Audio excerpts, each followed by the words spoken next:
Luckily, burns aren't overly common.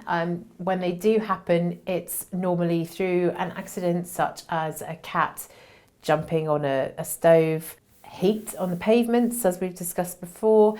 So if a dog is walking on a really hot tarmac surface, then they can burn their pads. So the most important thing is to cool that burn down as quickly as you can. Take some of the heat out, because the heat is the thing that's going to be doing that damage to the tissues.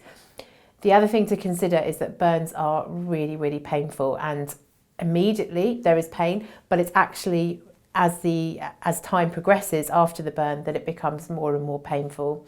So in one situation that I have seen recently, we have had a cat that was unfortunately put in the tumble dryer for a couple of minutes. It did survive, thankfully, but when I first saw it, it was about 15 minutes after it had been taken out of the tumble dryer, and I could touch it and see, and there wasn't too much damage as far as I could see.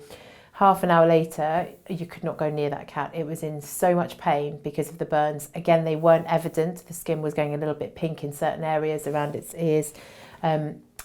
But the pain was the worst thing. So the thing to remember with the burns is that they are really, really painful, and they do need to get seen by that vet really quickly. Cool them down as best you can, and then get them to the vets before that pain is uncontrollable. Whenever you're cooling a burn, you do need to try and do it gradually, because you don't want to send your animal into shock going the opposite way. So if you're going to hose them down or use cold compresses, the best thing is running cool water, because you are constantly moving that burn away. With a cold compress, it will get warm quite quickly, and you're not then moving the heat away from it. It's staying with that cold compress. So running cool water to gradually cool down that burn is the best way to try and control the heat.